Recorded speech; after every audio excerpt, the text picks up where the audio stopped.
Vamos a admitir a alguien que anda por ahí de una vez para...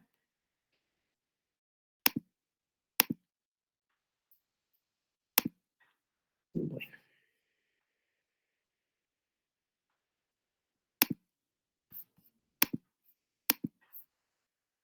bueno, bueno. Entonces vamos a hablar del principio de capacidad de pago. ¿Y en dónde está el artículo de la capacidad de pago? Está en el artículo 243 de nuestra Constitución Política de la República. ¿Y qué es lo que dice? Este es un principio que comienza diciendo que el sistema tributario debe de ser justo y equitativo. Para el efecto, las leyes tributarias serán estructuradas conforme al principio de capacidad de pago. Se prohíben los tributos confiscatorios y la doble o múltiple tributación interna. Hay doble o múltiple tributación interna cuando un mismo hecho generador abarca el mismo impuesto. Este principio lo que identifica es la rentabilidad que se percibe. Se debe gravar lo menos posible a las rentas del contribuyente, porque lo que hace es evita producir falta de disponibilidad y falta de inversión. Este principio se identifica también con el nombre de bienestar económico, atribuible al mismo sujeto pasivo, y es grabado 2 o más veces por uno o más sujetos con poder tributario y por el mismo evento o periodo de imposición. Este principio señala que el sistema debe de ser justo y equitativo y agrega que las leyes tributarias serán estructuradas conforme al principio de capacidad de pago. Esto tiene mucha relación con los artículos 119 y 243 de nuestra Constitución. A ver qué dice el artículo 119. El artículo 119, permítanme, el artículo 119 dice obligaciones del Estado. Son obligaciones fundamentales del Estado promover el desarrollo económico de la nación, promover en forma sistemática la centración. Aquí está, velar por la elevación del nivel de vida de todos los habitantes del país, procurando el bienestar de la familia. Ese es el artículo que lógicamente nos interesa también, que tiene que ver con esa parte que es, y también tiene que proteger la formación de capital, ahorro e inversión. Eso es lo que dice el artículo 119 y relacionado con el artículo 243 de nuestra Constitución, que dice el artículo 243, dice fondo de garantía, con el fin de financiar programas de perdón, no es el 2, es el principio de capacidad de pago, que es el que hemos ya leído y está relacionado. Ahora, un momentito voy a dejar porque vamos a ingresar. Hoy sí vinieron toditos, qué alegre. Qué bueno que estemos todos aquí en la clase. Bendito sea Dios que podemos estar por este medio, porque si esto hubiera sido en mi tiempo, hubiera sido completamente lamentable, porque nosotros no teníamos el acceso a la tecnología, y aparte de eso, ni el conocimiento que ustedes actualmente tienen. Entonces creo que en medio de todo esto es una ventaja para nosotros. Luego tenemos el principio de igualdad. ¿En dónde está contenido este principio de igualdad? Está contenido en el artículo 4 de la Constitución Política de la República de Guatemala siempre. ¿Y qué dice? Que en Guatemala todos los seres humanos son libres e iguales en dignidad y derechos. El hombre y la mujer, cualquiera que sea su estado civil, tienen iguales oportunidades y responsabilidades. Ninguna persona puede ser sometida a servidumbre ni a otra condición que menoscabe su dignidad. Los seres humanos deben guardar conducta fraternal entre sí. El artículo de generalidad está en el artículo 135 de la Constitución Política de la República de Guatemala, donde dice deberes y derechos cívicos. Son deberes y derechos de los guatemaltecos, además de los consignados en otras normas de la Constitución. El D, que es el que nos interesa a nosotros, contribuir los gastos públicos en forma prescrita en la ley. Esta norma contenida en nuestra Carta Magna, en la que se señala que todos los guatemaltecos están obligados a contribuir con la carga tributaria, pagando impuestos, conteniendo dicha norma la excepción relacionada con la capacidad contributiva, pudiendo entenderse como que como que no está obligado a pagar impuestos la persona que no tiene dicha capacidad. Luego tenemos el artículo 4 de la proporcionalidad, que también tiene como fundamento el artículo 4 que ya leímos, que es lo mismo para el principio de igualdad. Esos dos artículos tienen la misma, digamos, el mismo apoyo, que es completamente importante. Y luego el principio de justicia y equidad, que está en el inciso D del artículo 135, inciso D de la Constitución, que ya nosotros ya lo leímos. Voy a detenerme aquí. Dudas, comentarios. Vamos a parar ahorita que ya está la mayoría de alumnos, y voy a dar una explicación. Les quiero decir que en todas las clases yo he analizado esta situación. ¿Cuál es la situación? De cómo van a entregar los trabajos el día viernes. Si nosotros les pedimos a ustedes que organizaran los grupos, es porque el trabajo que van a presentar es en grupo. Si no, yo se los hubiera pedido individualmente. Entonces va a ser un trabajo por grupo. Por eso tienen que tener cuidado ustedes de que en la primera página de ese trabajo vaya el nombre completo de todos los que integran el grupo y su carnet. Y la nota va a ser igual para todos los del grupo. No podemos calificar a uno sí o a uno no, a excepción que dentro del informe manden y que digan que algunos no trabajaron, porque si esa nota iría, entonces lógicamente tendríamos que ver qué nota le vamos a poner. Pero si esa observación no va ahí, entonces no hay por qué tenga diferente nota ustedes. Ahora, ¿cuándo lo van a entregar? Yo les dije que lo van a entregar el 10 de abril hasta las 22 horas, 10 de la noche.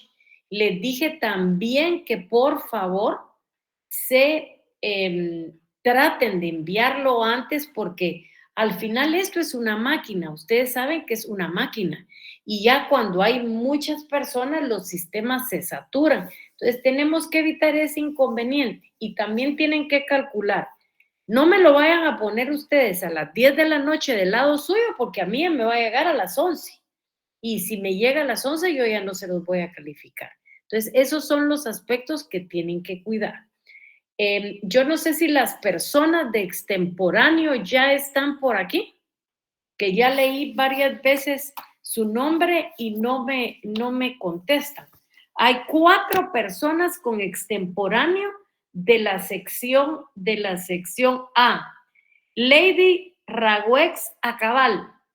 Aquí estoy, licenciada. Va. Yaneli Juárez Gómez. Elsie Fabiola Reyes García. Presente, licenciada. Gracias. Romelia Rodríguez. Y Ervin Alejandro García. Va, entonces, por favor, yo aquí voy a parar la clase a las 7 menos cuarto. Les pido que se queden conmigo porque vamos a hablar del extemporáneo que les interesa resolver a ustedes y a mí también, porque el problema es que yo por 5 estudiantes tengo parada la calificación de todos, porque yo ya tengo cargado el sistema Pero si ellos no se examinan, yo no puedo dar las notas también. Entonces, a mí también esto ya me está generando problemas. Lástima que ustedes no se examinaron porque solo una persona enferma había y los otros eran porque tenían 2 exámenes. Lástima que no se examinaron como todos los demás que tenían examen, porque todos llegaron a probar a las 7 de la noche y todos se examinaron. Qué lástima que ustedes no hicieron ese esfuerzo y ya no tuviéramos este tipo de problemas. Entonces, por favor, se quedan al final porque sí tenemos que resolver hoy esta situación. ¿Dudas, preguntas, comentarios? Sí. Buenas tardes, Lida. Solo una consulta con relación al envío de los trabajos. ¿Podemos empezar a enviarlos desde ya? Mejor. Perfecto. Okay, perfecto. Sí, perfecto, muchas gracias. ¿Alguna otra pregunta? ¿Comentario? Bueno, entonces hoy vamos a comenzar a hablar de un tema que se habla mucho en Guatemala y que sigue siendo hoy por hoy una figura completamente política y una figura que ustedes escuchan desde el mes de agosto, septiembre, enero y siguen hablando del presupuesto del Estado. O sea, es un tema del cual se habla demasiado. Voy a parar un momentito que voy a admitir aquí al licenciado Willy. Ahí estamos. Entonces, vamos a hablar del presupuesto público. Ustedes ya saben prácticamente la parte práctica, porque ustedes ya leyeron la ley orgánica del presupuesto. Y qué mejor que ya leyeron la ley orgánica del presupuesto para poder ir entendiendo toda esa situación que se nos va presentando. ¿Qué vamos a ver nosotros del presupuesto público? Lo que vamos a ver es, y con esto vamos a ver el punto número 6, son consideraciones, ciencia que lo estudia, naturaleza jurídica, definición, elementos del presupuesto, principios presupuestarios, momentos presupuestarios y control y fiscalización del presupuesto. En este tema, en la actualidad, es un tema muy importante, porque la institución del presupuesto público no solo interesa a los que estudian las finanzas públicas, ni a los economistas de profesión, sino es un punto que interesa en gran medida a los políticos y a los jurídicos, a los juristas, perdón, dado el papel que juega el presupuesto público en la economía de los países. ¿Por qué? Porque el presupuesto público sirve de instrumento en la ejecución de los planes de desarrollo. El presupuesto se ha presentado siempre en los estados independientemente de la organización política que tenga. Se ha presentado como una necesidad técnica, como una necesidad económica y financiera, porque tiene 2 grandes partidas que nos interesan. ¿Cuáles son esas grandes partidas? Los gastos, la partida de los gastos, que se van a realizar en cierto periodo de tiempo. ¿Y cuál es ese cierto periodo de tiempo en Guatemala? La vigencia del presupuesto comienza el 1 de enero de un año y finaliza el 31 de diciembre de ese año también. O sea, es un año calendario. Y luego los ingresos. O sea, ¿con cuánto dinero el Estado va a contar? Con los cuales van a ser pagados los gastos. Por eso es que el Estado tiene que procurar fuertemente recibir ingresos en el Estado. ¿Por qué? Porque si no, no va a poder financiar los gastos. Esta necesidad tuvo su origen antes al momento histórico en que el presupuesto llega a adquirir el carácter de institución pública, porque el presupuesto tiene un profundo contenido político, económico y social. Político, ¿por qué? Porque va a ser el quehacer del gobierno de turno. O sea, en el presupuesto va a ser lo que él planificó en su plan de trabajo. Si puso 10,000 chorros, pues ahí va a trabajar para abrirlos. Y va a luchar para tener los ingresos para poder instalarlos también.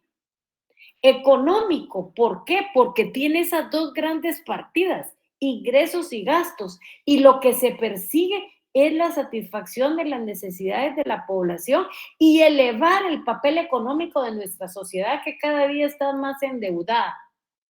Y luego, social. ¿Por qué? Porque lo que se quiere tratar es de tener un mejor ciudadano, un mejor país. En las monarquías absolutas, como en cualquier otro periodo de la historia, también se elaboraron presupuestos, que para Matus Benavente eran instrumentos de contabilidad para uso privado y exclusivo del monarca, que se resistía a cualquier intento de darle publicidad o a que el pueblo tomara alguna injerencia en él. Incluso Cuba, dependiendo del sistema político que tenga, tiene un presupuesto. O sea, todo mundo, digamos nosotros, desde nuestro ámbito privado, si no tenemos un presupuesto, vamos a tener siempre nuestras finanzas desordenadas. Y la idea no es tenerlas desordenadas, la idea es tenerlas bien y definidas. ¿Qué ciencia es la que estudia el presupuesto? La ciencia que estudia el presupuesto público es la ciencia de las finanzas públicas a través del derecho presupuestario. Por su medio se logra determinar los distintos fenómenos administrativos, económicos y financieros. Además de ello, encontramos la legislación que rige el presupuesto desde el punto de vista de la doctrina. O sea, es completamente importante que tengamos este tipo de situaciones, ¿verdad?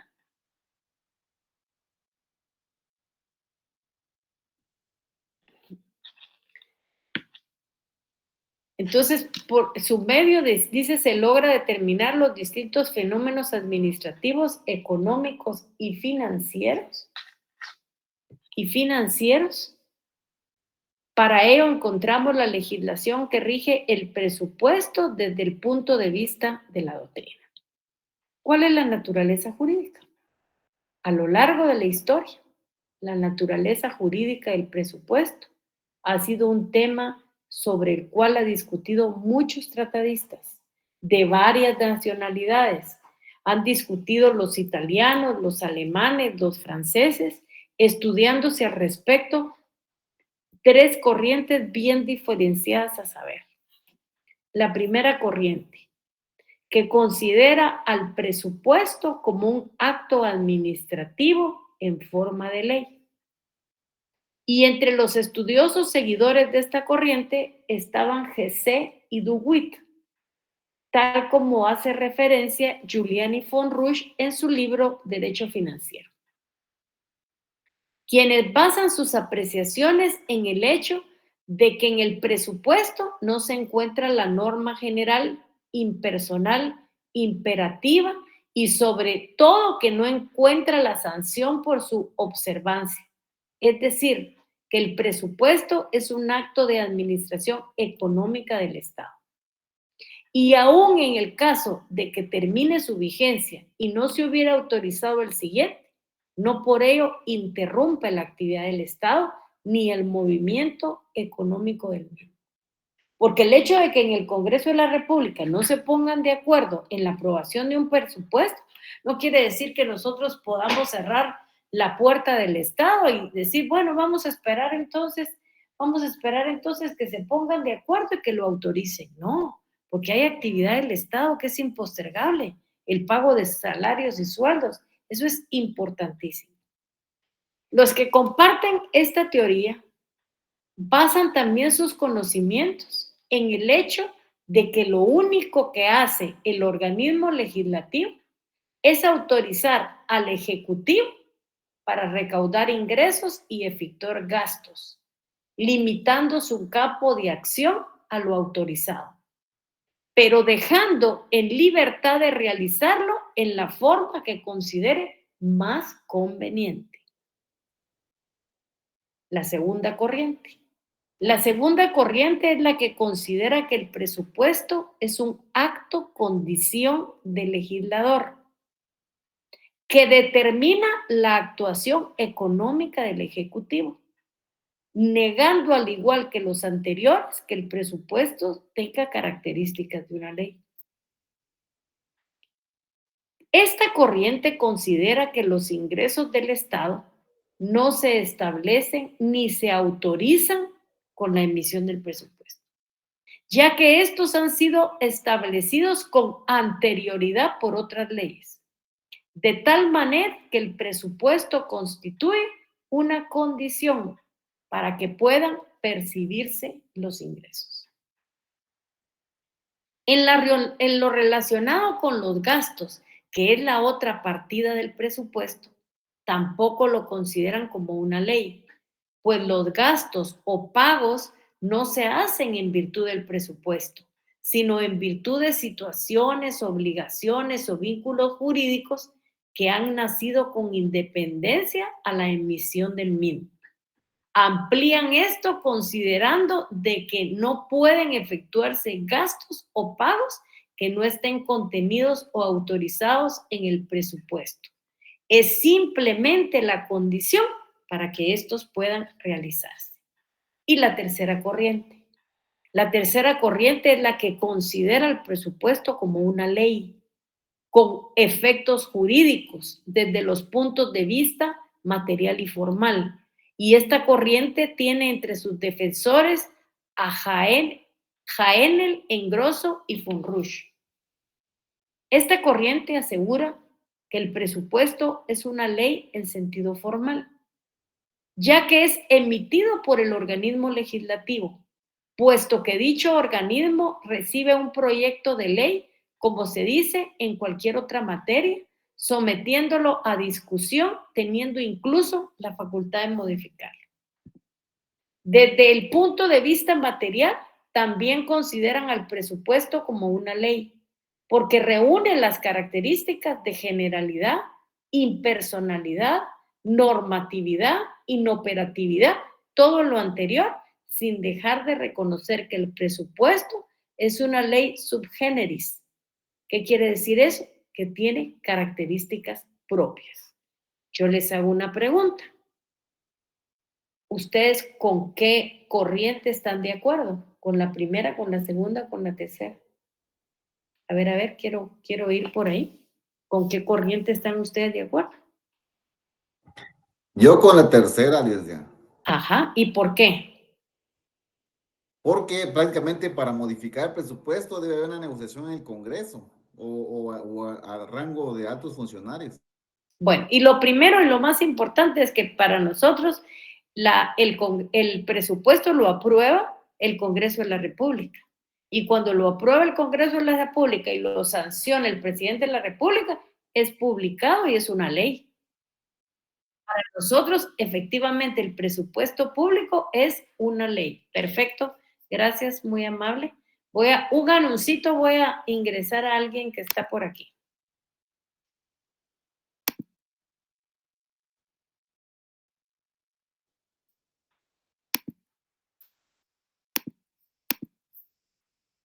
Bueno, continuemos entonces.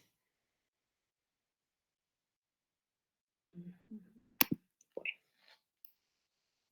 Ahora vamos a ver la definición. Yo siempre les he dicho a ustedes que definiciones hay como actores existan. Así que hay definiciones que tienen más, hay otras que tienen menos, pero al final es lo que nosotros vamos entendiendo de las figuras jurídicas que vamos conociendo. En este caso, Esteban Jaramillo tiene un libro que se llama Tratado de la Ciencia de la Hacienda Pública. Y ahí él nos da varias definiciones de presupuesto. Y hay una definición que se encuentra, la del profesor Flora. ¿Y qué dice? Dice que es el cuadro sistemático, particularizado de los ingresos y los gastos públicos correspondientes a un periodo administrado. Que si nosotros lógicamente explicamos el periodo administrado va a tener una vigencia de 1 año. ¿Cuándo comienza? Comienza el 1 de enero y finaliza el 31 de diciembre. ¿Por qué? Porque él nos está diciendo que es un cuadro sistemático. Y cuando nos está hablando, nos está diciendo un sistema y nos está diciendo que tiene 2 partidas, gastos e ingresos, para un periodo administrado, que es lo que nosotros entendemos desde hace tiempo por presupuesto. Hay otra definición. La otra definición es la del profesor Stourum. ¿Y qué dice Stourum? Él dice que el presupuesto del Estado es un acto que contiene aprobación previa de los ingresos y gastos públicos. Y efectivamente, la aprobación previa no la da el Congreso de la República. Y el Congreso de la República, lógicamente, es el que aprueba el presupuesto, que es una ley en Guatemala. Luego nos dice este mismo Esteban Jaramillo, nos da otra definición. ¿Y qué nos dice? Él nos dice que el presupuesto del Estado es un acto de autoridad soberana por el cual se computan anticipadamente los ingresos y se autorizan los gastos públicos para un periodo determinado. Palabras más, palabras menos, es lo mismo que nosotros venimos diciendo.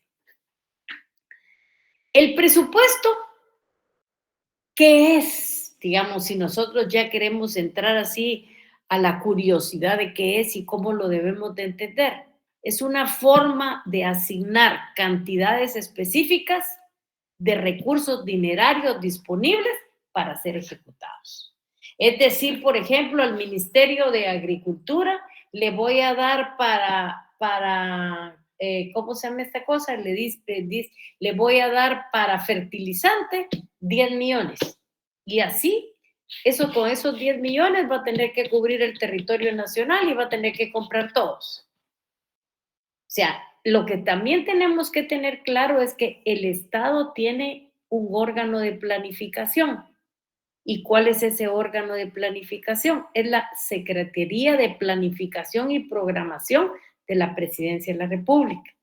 Y esta es encargada de contribuir a la formulación de la política general de desarrollo del gobierno y a evaluar su ejecución y sus efectos. Tenemos también otro órgano encargado de lo relativo al sistema presupuestario, de velar por el cumplimiento de las políticas, normas y lineamientos de manera financiera, que es la Dirección Técnica del Presupuesto del Ministerio de Finanzas Públicas. Ahora vamos a ver cuáles son los elementos del presupuesto público. ¿Cuáles son esos elementos más comunes que nosotros tenemos que ir, digamos, conociendo? Yo les pregunto, de lo que llevamos, dudas, preguntas, comentarios. Dudas, preguntas, comentarios. Y Willy, usted que está por ahí, no sé si quiere dar alguna instrucción sobre los laboratorios, porque hoy casi llegaron todos los alumnos. Fíjese qué alegría. Hoy estamos casi llegando a todos, 112 y creo que son 125, solo 10 no están. Qué alegre. Para los nuevos, gusto de conocerlos. Pues muchas gracias, doctora. La verdad es que me sorprende. Me he enterado el día de ayer por los 2 monitores que dicen que ustedes no tienen el correo en donde enviar los laboratorios. Yo quisiera preguntarles si eso es cierto, pues porque se dijo varias veces en este mismo Zoom se escribió por medio de un compañero y lamentablemente hasta yo lo dije en forma personal con micrófono en clase y me extraña que ahora me digan que no tienen ni siquiera el correo donde enviar los laboratorios. Quisiera que alguien me confirmara eso.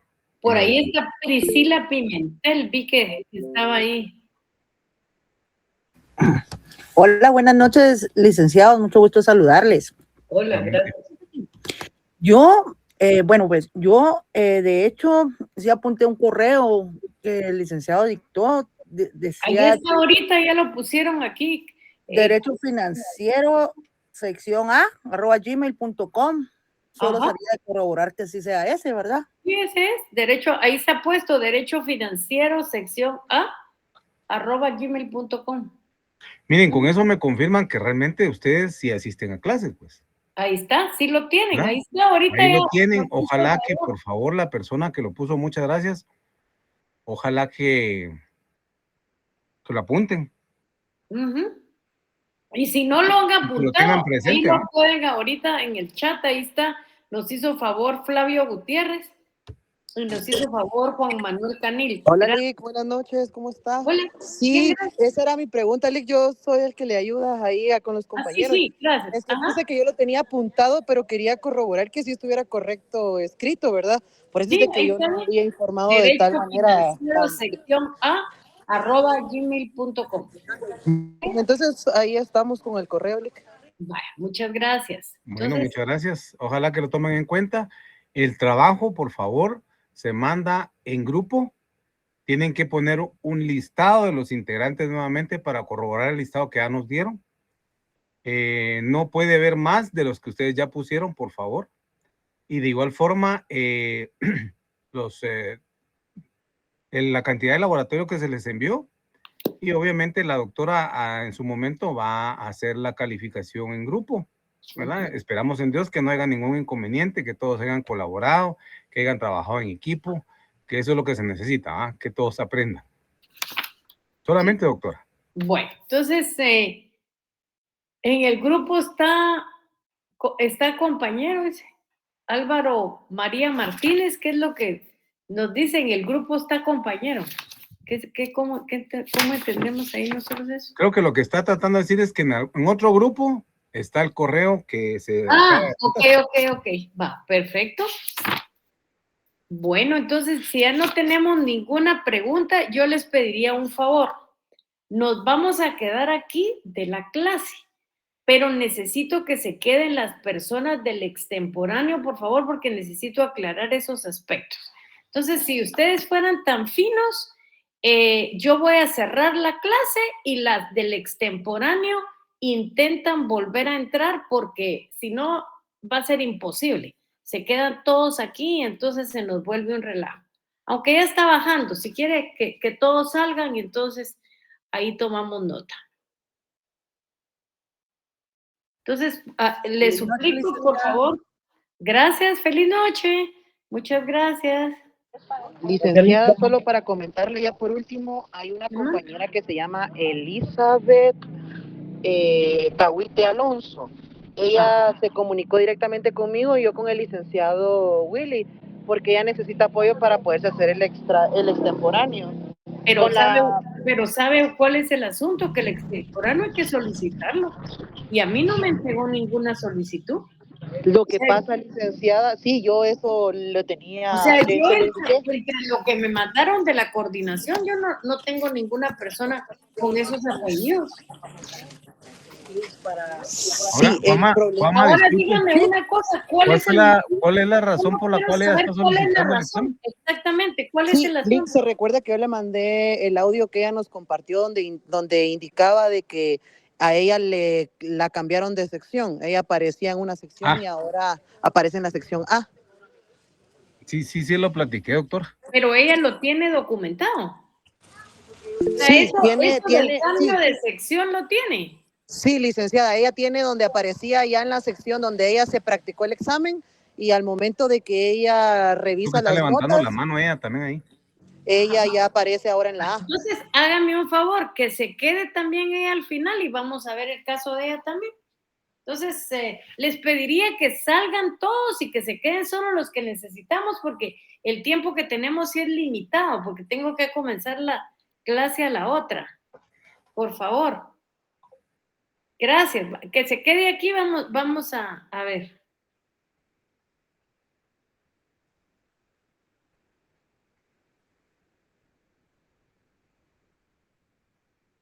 Ahora resulta que hay más. Hay 6 personas en total, creo. 3. Sí, son 6, porque yo tengo 5 aquí. No, doctora, pero acuérdese que también hay de la otra clase.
De menores incapaces o ausentes